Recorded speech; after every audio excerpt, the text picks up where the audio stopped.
अस्सलाम वालेकुम, this is Mustafa Mirchawala from Mirchawala hub of accountancy. और आज हमारे साथ हैं सुपरस्टार स्टूडेंट अली शान। जी हाँ, जो हमारे F7 के वर्ल्ड वाइड पोजीशन होल्डर हैं, मार्च 2021 अटेम्प्ट। और काफ़ी स्टूडेंट्स की रिक्वेस्ट पर कि वो जानना चाहते थे कि अली शान ने ऐसा क्या किया है, वो ऐसा क्या खाते थे कि उनका वर्ल्ड टॉप आ गया, 98 मार्क्स आ गए। और मैं अली शान से भी पूछूंगा कि वो 2 मार्क्स कहाँ गए। ये भी एक बच्चों के सवाल है कि वो कहाँ गए 2 मार्क्स। तो अली शान, सबसे पहले तो मैं आपसे ये सवाल करूंगा कि आपने ACCA क्यों ज्वाइन किया? अच्छा, शुरू से मुझे जब से मैं अपनी मैट्रिकुलेशन और इंटरमीडिएट में था तो मुझे अकाउंटिंग और फाइनेंस की फील्ड से बहुत अच्छी लगती थी मुझे वो फील्ड। तो इसीलिए, और पर्टिकुलरली ACCA मैंने इसलिए ये चूज़ किया क्योंकि ग्लोबली रिकग्नाइज्ड है। आप ऑल ओवर द वर्ल्ड कहीं पे भी जाके अपनी कैरियर को आगे बढ़ा सकते हैं। अली शान, आपने क्या ये 98 मार्क्स वर्ल्ड टॉप पहले एक्सपेक्ट किया था, कभी सोचा भी था? ऑनेस्टली कभी भी नहीं, और ग्लोबल लेवल पे तो कभी भी नहीं। मुझे था कि कभी अगर नेशनल लेवल पे कभी पोजीशन हासिल हो गई तो। अच्छा, आपके F3 में क्या स्कोर था, ऑडियंस को बताएं। F3 में मेरा 86% स्कोर। अब मैं एक बड़ी ज़बरदस्त बात बताता हूँ। देखें, 86 के बाद F3 में 86 के बाद F7 में 98, जबकि ऐसे कितने स्टूडेंट्स मैंने पढ़ाए हैं जिनके F3 में 99 मार्क्स, इवन बहुत से बच्चों के 100 मार्क्स भी आए, लेकिन उनका F7 में ऐसा स्कोर नहीं आया। तो मैं शायद ये भी मानता हूँ कि शायद ये एक लक, थोड़ा सा लक फैक्टर भी है, या उस दिन आपके फीलिंग्स ऐसी होती हैं, आप ऐसे छाए हुए होते हो कि आप ये छक्का मार देते हो और ग्राउंड से बाहर बॉल फेंक देते हैं। अच्छा जी अली शान, एक सवाल, काफ़ी स्टूडेंट्स के लिए आजकल ये इश्यूज़ हैं और वो इसमें मिक्स रहते हैं। आपने ये ऑनलाइन पढ़ा था या फिजिकल क्लासेस ली थी, इस पर ज़रा तफसील से बताएं। अच्छा, मैंने ये रिकॉर्डेड लेक्चर्स के थ्रू पढ़ा था। और रिकॉर्डेड लेक्चर्स एक, हम समझते हैं कि एक बोर्ड तरह का है, हमारे सर पे कोई होता नहीं है कि आपको पढ़ना है। बट आई थिंक कि कोविड जब आया था तब हमें ये एक एनवायरनमेंट हमारे लिए नया था। बट अब हम 1 साल से ज़्यादा हो गया हम इस सिचुएशन में हैं, तो अब आदत हो गई है कि ऑनलाइन एनवायरनमेंट में हमें कैसे ऑपरेट करना है, ये हमने सीख लिया आई थिंक। अच्छा, मैं आपसे एक और ये सवाल पूछना चाहूँगा कि आप जब F7 पढ़ रहे थे, क्योंकि लोग ये कहते हैं और ये हकीकत भी है कि F7 का F3 से बड़ा गहरा रिश्ता है, तो क्या आपको F7 पढ़ते हुए कुछ ऐसा प्रॉब्लम हुआ था कभी बेसिक्स वगैरह में? नहीं, एक तो F3 मैंने आप ही से ही पढ़ा था, तो बेस वो उधर भी एक स्ट्रॉन्ग थी। और दूसरा, जब मैंने F7 स्टार्ट किया था आपसे पढ़ना, तो मुझे कभी भी ये फैक्टर नहीं लगा कि आपने कोई F3 की चीज़ मिस कर दी हो। तो वो बिल्कुल ही स्क्रैच से था। तो जो बच्चा अगर मेरे पास तो काफ़ी वर्ल्ड वाइड स्टूडेंट जो पढ़ते हैं, उन्होंने ऑब्वियसली कई बार मुझसे F3 नहीं भी पढ़ा होता, तो मेरी अपनी आदत ये है कि मैं बिल्कुल बेस से स्टार्ट करता हूँ और मल्टीपल टाइम्स रिपीट भी करता हूँ ताकि बच्चा आराम से समझ जाए। ज़बरदस्त। अच्छा जी, अब मैं आपसे एक सवाल ये पूछना चाहूँगा कि आपने, जब आप रिकॉर्डेड क्लासेस में पढ़ रहे थे, तो रिकॉर्डेड क्लासेस में क्या आपको, एक बच्चों के जहन में सवाल होता है the difference between live and recorded, कि क्या आपको कभी क्यूरीज की कोई ज़रूरत पड़ी थी और क्यूरी सपोर्ट कैसा था, यानी अगर कभी कोई क्वेश्चन पूछना हो तो? अच्छा, वैसे तो ज़रूरत नहीं पड़ी थी क्योंकि रिकॉर्डेड लेक्चर्स भी वही फिज़िकल क्लासेस की तरह बहुत ही डिटेल्ड हैं, तो कभी कोई क्यूरी हुई नहीं है। और इफ़ इन केस ज़ाहिर है अगर कोई क्यूरी होती है तो व्हाट्सएप पे sir all the way available होते हैं, वो आपकी क्यूरीज़ को दूर कर देते हैं। अच्छा, एक और चीज़ मैं स्टूडेंट्स के लिए, और मैं हमेशा ये बोलता भी हूँ कि हमारे रिजल्ट्स की ख़ास वजह ये भी है कि बच्चे साथ साथ टेस्ट देते हैं, नहीं हमारे यहाँ वीकली टेस्ट होता है और testing department is very active. तो अली शान, क्या आपने टेस्ट दिए थे रूटीन, इंक्लूडिंग मॉक वगैरह, ऑडियंस को बताएं। यस, मैंने टेस्ट दिए थे। टेस्टिंग सर्विसेज बहुत अच्छी है। जब आप अगर भले ऑनलाइन ही पढ़ रहे हो तो भी आपसे वो फ्रीक्वेंटली पूछते हैं कि टेस्ट आपको देना है। हर चैप्टर के बाद वो आपको टेस्ट भेजते हैं, आप आंसर्स लिखें और फिर वो आपको स्कोर देते हैं। मॉक एग्ज़ाम भी आपने दिए थे?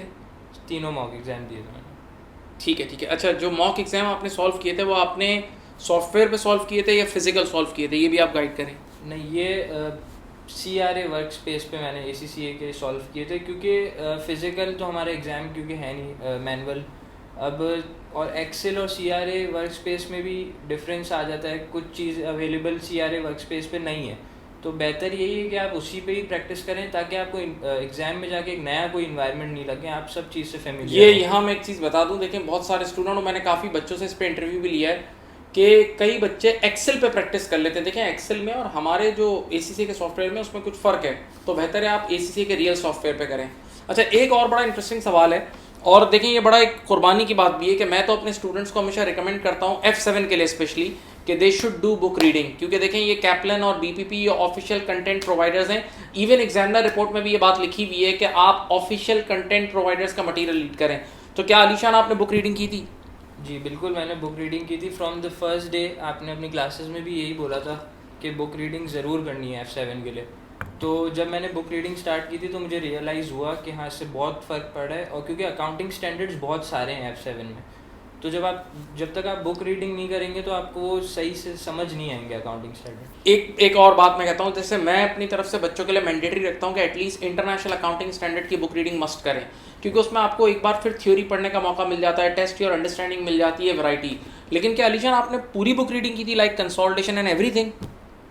मैंने पूरी की थी। कंसोलिडेशन के 1-2 चैप्टर्स जो बेसिक्स थे वो मैंने स्किप किए थे, लेकिन बाकी रेशोज़ स्पेशली वो भी रीड किया था, और अकाउंटिंग स्टैंडर्ड्स के भी। वो आपने सही कहा कि जो टेस्ट और अंडरस्टैंडिंग है वो बहुत अच्छी हेल्प करते हैं। ऊपर एक्सप्लेनेशन, नीचे उसी के ही प्रैक्टिकल एग्जांपल्स, तो वो बहुत हेल्प आउट करते हैं। अच्छा अलीशान, मेरा एक और सवाल ये है कि जो पेपर अटैम्प्ट, ये बच्चे भी काफ़ी पूछते हैं कि जो पेपर अटैम्प्ट आपने किया था वो किस सीक्वेंस में किया था?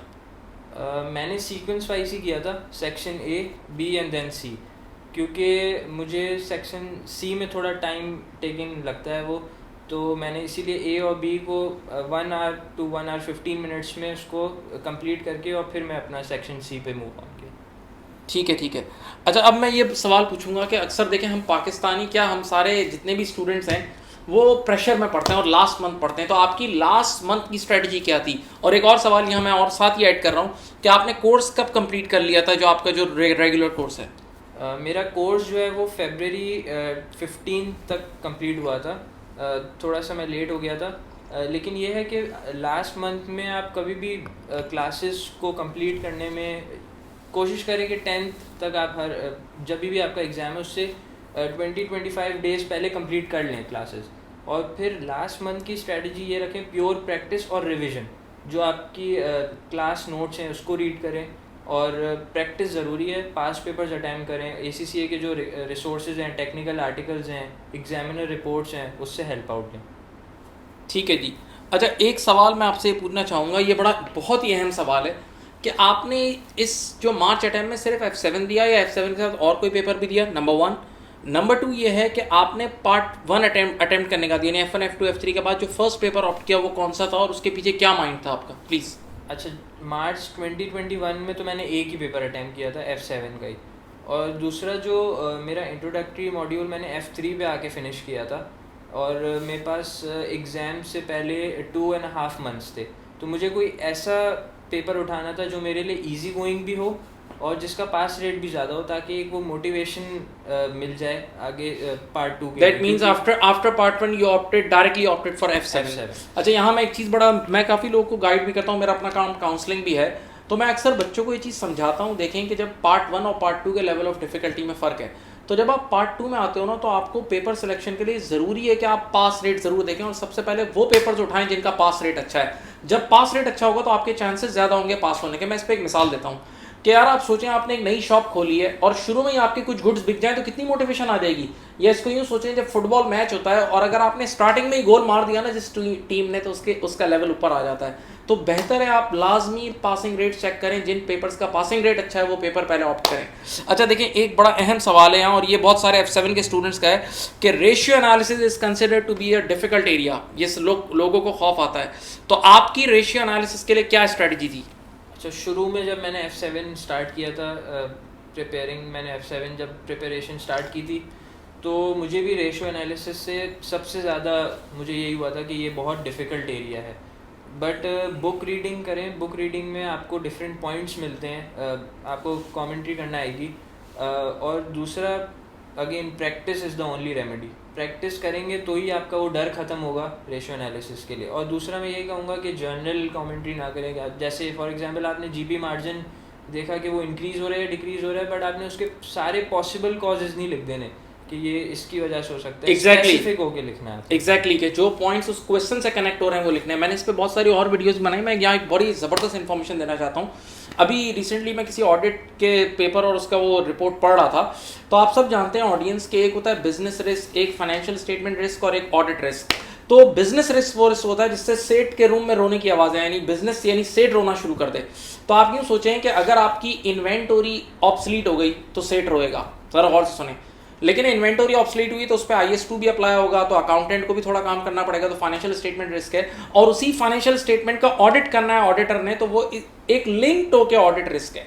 तो याद रहे कि अगर वो आपसे पूछता है कि कौन सा रिस्क है इमीडिएटली, तो पहला जवाब आपका बिजनेस रिस्क ही है। आप इसको यूँ सोचें, मैं एक और मिसाल देता हूँ कि फॉर एग्जांपल हमने एक बजट बनाया हुआ था कि हम इतने सारे यूनिट्स, इतने लाख यूनिट सेल करेंगे, लेकिन एंड टाइम पे एक मेजर कॉम्पिटिटर आ गया तो हमारा आधा शेयर तो वो खा गया। तो ये कौन सा रिस्क है अगर वो आपसे पूछे, तो जवाब है बिजनेस रिस्क है। हाँ, इस बिजनेस रिस्क की वजह से हमारे टारगेट्स अचीव नहीं हुए और अब हम हो सकता है अकाउंटेंट्स फाइनेंशियल स्टेटमेंट को कुक करें और आर्टिफिशियली रिजल्ट्स को ओवरस्टेट करें बोर्ड के लिए, तो इसकी वजह से ऑडिट रिस्क हो सकता है। तो कनेक्ट करके बात लिखना अलग है, डायरेक्टली अगर इसको आपने ऑडिट रिस्क बोल दिया तो you will lose marks. Hope आपको हमारी ये बातें पसंद आई होंगी और आपको इससे बेनिफिट हुआ होगा। अपना बहुत ज़्यादा ख्याल रखिएगा। अस्सलाम वालेकुम, अल्लाह हाफ़िज़।